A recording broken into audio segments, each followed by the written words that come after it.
सूर्य गोटे राशि आउ गोटे राशि को जितेबाला गमन करती से दिन को संक्रांति बोली कह जाए। 12 मासरे 12टी संक्रांति।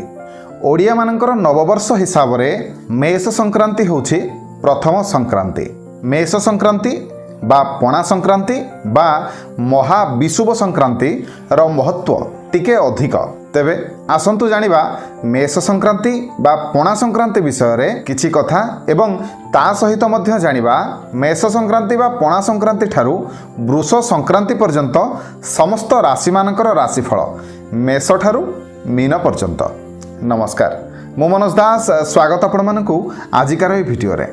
संक्रांति भितरे मेष संक्रांति बा पणा संक्रांतिर महत्व जेमिति अधिक ठीक सेमिति तुला संक्रांति बा गर्भणा संक्रांतिर महत्व मध्य ठीक से भली भाव में अधिक। ये दुईटी संक्रांतिर एक स्वतंत्रता रही। एमानक भितरे समय व्यवधान होची 6 मास। सूर्य मेष संक्रांति एवं तुला संक्रांति दिन समांतर भाव में भूमध्य रेखारे रुहंती। तबे पणा संक्रांति कथा जदि देखिबा प्रत्येक वर्ष अप्रैल मास 14 तारिख दिन पणा संक्रांति पड़ी थाए। ओडिया परंपरा अनुसार सौर वर्षर प्रथम दिन पणा संक्रांति को ही धरा जाए एवं एही दिन को ओडियार एक मुख्य पर्व भाव में मध्य पालन करा जाए। एही दिन को हनुमान जयंती बा हनुमानकर पूजा मध्य एही दिन करा जाए। अनेक देवादेवी पीठ मानकर मध्य एही दिन होम यज्ञ आदि अनुष्ठान करा जाए। तेरे मेष संक्रांति को पणा संक्रांति बोली कहीं कह जाए आसंतु जानिबा। पणा संक्रांति कहिबार अर्थ हैला पणा एक प्रकार पानीय जल। जेहेतु ए समय प्रचंड खरा हुए से शरीरर जलर मात्रा को संतुलन देवा लगी बा संतुलित करिबा पई जल बा पणार आवश्यकता रही। खाली आमे माने जे पणा पीबा ता नुह, एई जो समय रे समस्त पशुपक्षी मानकु मध्य जल देवा उचित। एही समय रे बा बैशाख मासरे जलदान सबुठारु पुण्य काम। पणा संक्रांति दिन से लोक माने पणा दान देई थांती, जल दान करि थांती, कहीं ना अशेष पुण्यफल से लाभ होता है। पणा संक्रांति दिन ठारू माँ वृंदावती पाखरे वसुंधरा दि जाए।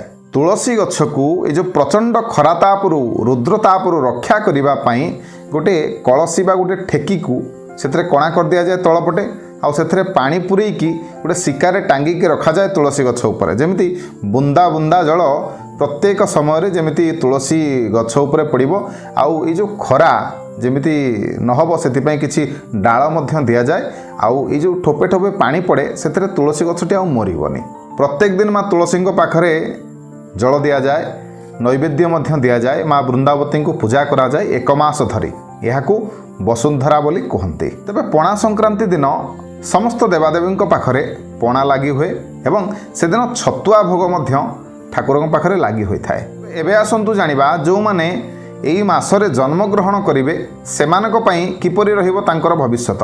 जो माने ए मासरे जन्म हेबे सेमाने हेबे धार्मिक सद्गुणशील, सेमाने नम्र हेबे, देवप्रिय हेबे, ब्राह्मण प्रिय हेबे, सेमाने तांको जीवन रे धनवान हेबे एवं लोकप्रिय मध्य हेबे। तेबे जो कन्या माने ए मासरे प्रथम रजस्वला हेबे सेमाने पति परायणा हेबे, धन मालिनी एवं सौभाग्यवती हेबे। तेबे ए मासरे जदि ग्रह मानकर स्थिति को देखिबा तेबे सूर्य अछंती मीन राशि रे, मेष रे अछंती बृहस्पति, मिथुन रे चंद्र, कन्या रे अछंती केतु, कुंभ राशि रे शनि एवं मंगल, मीन रे बुध, शुक्र एवं राहु अवस्थान करुछंती। तेबे एबे आसंतु जानिबा ए मासरे आपणक राशि अनुसार आपणकर राशिफल किपरि कटिबो ए मासटी आपणकर मेष संक्रांति ठारू वृष संक्रांति पर्यंत। तेबे प्रथम रे मेष राशि। ए मासटी रे आपण माने शारीरिक असुस्थता भोग करिवे। कर्म क्षेत्र रे अशांति देखा देई पारे। पारिवारिक क्षेत्र रे देखिबा कलह मतांतर मनांतर ए सब स्थिति देखिबा को मिलिबो। जो महिला माने कार्य करूछंती सेमाने उन्नति करिवे।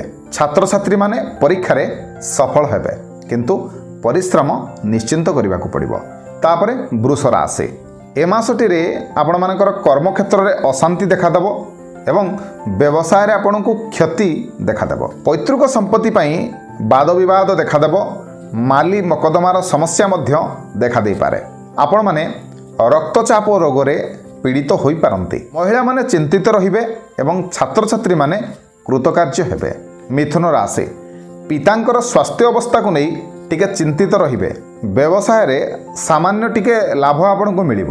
କର୍ମକ୍ଷେତ୍ରରେ ସ୍ଥାନାନ୍ତରିତ ହେବାର ଯୋଗ ରହିଛି। ଯେଉଁମାନେ ଚାକିରି କରୁଛନ୍ତି ସେମାନଙ୍କର ହୁଏତ ଟ୍ରାନ୍ସଫର ହୋଇପାରେ। ମହିଳାମାନେ ଟିକେ ଚିନ୍ତିତ ହେବେ। ବିଦ୍ୟାର୍ଥୀମାନେ ଟିକେ ଅସୁବିଧାର ସମ୍ମୁଖୀନ ହୋଇପାରନ୍ତି। କର୍କଟ ରାଶି, ଆପଣମାନଙ୍କ ପାଇଁ ଏ ମାସଟି ଶୁଭ ନୁହେଁ। ପରିବାରରେ ଅଶାନ୍ତି ଦେଖାଦେବ। କର୍ମକ୍ଷେତ୍ରରେ ସମସ୍ୟା ଦେଖାଦେବ। କର୍ମକ୍ଷେତ୍ରରେ ଉପରିସ୍ଥ କର୍ମଚାରୀଙ୍କ ସହିତ ମନାନ୍ତର ଦେଖାଦେବ। କିନ୍ତୁ କେତେକ କ୍ଷେତ୍ରରେ ମଧ୍ୟ ଉପରିସ୍ଥ କର୍ମଚାରୀଙ୍କ ସହିତ ସମ୍ବନ୍ଧ କିଛି ମାତ୍ରାରେ ଭଲ ହେବା ଯୋଗୁଁ ଆପଣ ସେଥିରୁ ଲାଭ ପାଇପାରନ୍ତି। ବ୍ୟବସାୟରେ ଆପଣମାନଙ୍କର ଲାଭ ଅପେକ୍ଷା କ୍ଷତି ଅଧିକା ହେବ। ମହିଳାମାନେ ପ୍ରତ୍ୟେକ କ୍ଷେତ୍ରରେ ଆପଣମାନେ ସତର୍କ ରୁହନ୍ତୁ, ସଚେତନ ରୁହନ୍ତୁ। କିଛି ବି ବିପତ୍ତିର ସାମ୍ନା ଆପଣଙ୍କୁ କରିବାକୁ ପଡ଼ିପାରେ। ଛାତ୍ରଛାତ୍ରୀମାନେ ମଧ୍ୟ ଆପଣମାନେ ମଧ୍ୟ ଖୁବ୍ ସଚେତନ ରହି ଖୁବ୍ ପରିଶ୍ରମ କରି ମନ ଲଗାଇ ପାଠ ପଢ଼ନ୍ତୁ। ସିଂହ ରାଶି, କୌଣସି ପ୍ରକାରର ଆଘାତ ଆପଣଙ୍କୁ ପ୍ରାପ୍ତି ହୋଇପାରେ। ଦୁର୍ଘଟଣାର ଶିକାର ଆପଣମାନେ ହୋଇପାରନ୍ତି। ତେଣୁ ସେଥିପାଇଁ ଆପଣମାନଙ୍କୁ ପୁରା ସାବଧାନ ରହିବାକୁ ପଡ଼ିବ। ପରିବାରରେ ଅଶାନ୍ତି ଦେଖାଦେଇପାରେ। ଯେଉଁମାନେ ବ୍ୟବସାୟରେ ଅଛନ୍ତି ସେମାନେ ଅଧିକ ଋଣଗ୍ରସ୍ତ ହେବେ। କର୍ମକ୍ଷେତ୍ରରେ ଆପଣଙ୍କର ନିଜ ପାର୍ଟନରଙ୍କ ସହିତ ମନାନ୍ତର ଭଳି ପରିସ୍ଥିତି ଆସିପାରେ। ମହିଳା ଏବଂ ଛାତ୍ରଛାତ୍ରୀମାନେ ଚିନ୍ତିତ ରହିବେ। କନ୍ୟା ରାଶି, ଆପଣଙ୍କର ଆର୍ଥିକ ପରିସ୍ଥିତି ଅନୁକୂଳ ରହିବ। ଯେଉଁ ବ୍ୟବସାୟ ଆପଣମାନେ କରିବେ ସେଥିରେ ମଧ୍ୟ ଆପଣମାନେ ଲାଭବାନ ହେବାର ଆଶା ରହିଛି। କର୍ମକ୍ଷେତ୍ରରେ ଆପଣଙ୍କୁ ପଦୋନ୍ନତି ମିଳିବାର ସମ୍ଭାବନା ଟିକେ ଅଧିକା। ଶାରୀରିକ ଅସୁସ୍ଥତା ଆପଣମାନେ ଅନୁଭବ କରିବେ। ପରିବାରରେ ଅଶାନ୍ତି ଦେଖାଦେବ। ତୁଳା ରାଶି, ବ୍ୟବସାୟରେ ଉନ୍ନତି ଦେଖାଦେବାର ଆଶା ରହିଛି। କର୍ମକ୍ଷେତ୍ରରେ ଆପଣଙ୍କୁ ପଦୋନ୍ନତି ପ୍ରାପ୍ତି ହେବ। ପରିବାରରେ ସୁଖ ଏବଂ ଶାନ୍ତି ମିଳିବ ଆପଣଙ୍କୁ। ସ୍ୱାସ୍ଥ୍ୟ ପ୍ରତି ଆପଣମାନେ ଯତ୍ନବାନ ରୁହନ୍ତୁ। ମହିଳାମାନେ ଧର୍ମ କାର୍ଯ୍ୟରେ ଲିପ୍ତ ହେବେ।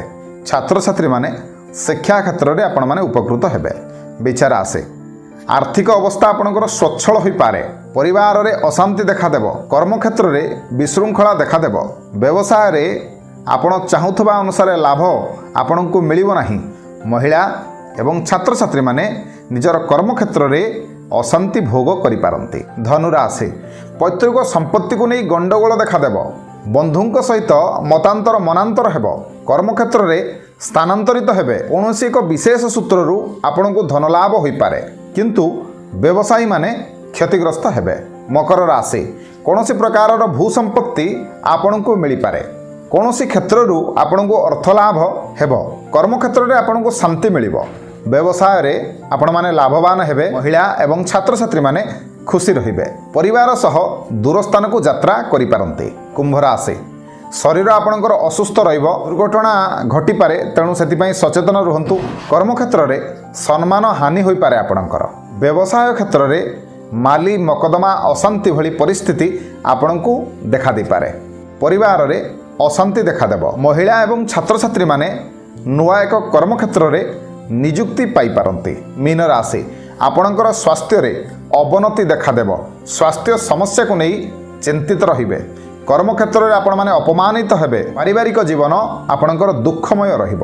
ବ୍ୟବସାୟୀମାନେ ବିପଦରେ କେଉଁଠି ନା କେଉଁଠି ପଡ଼ିପାରନ୍ତି। ମାନେ ସାମାନ୍ୟ କଷ୍ଟ ଭୋଗ କରିବେ। ଛାତ୍ରଛାତ୍ରୀମାନେ ମଧ୍ୟ ପାଠ ପଢ଼ିବାରୁ ବିମୁଖ ହୋଇପାରନ୍ତି। ତେବେ ଏ ଥିଲା ମେଷ ସଂକ୍ରାନ୍ତି ଠାରୁ ବୃଷ ସଂକ୍ରାନ୍ତି ପର୍ଯ୍ୟନ୍ତ ଏ ଯେଉଁ ଏକ ମାସର ସମୟ, ସେ ମଧ୍ୟରେ ଆପଣଙ୍କ ରାଶି ଅନୁସାରେ କିପରି ରହିବ ଆପଣଙ୍କର ରାଶିଫଳ ଏବଂ ପଣା ସଂକ୍ରାନ୍ତି ବିଷୟରେ ସମ୍ୟକ ସୂଚନା। ତେବେ ଆଶା କରୁଛି ଆଜିକାର এই ভিডিওটি ଆପଣମାନଙ୍କୁ ନିଶ୍ଚୟ ଭଲ ଲାଗିଥିବ।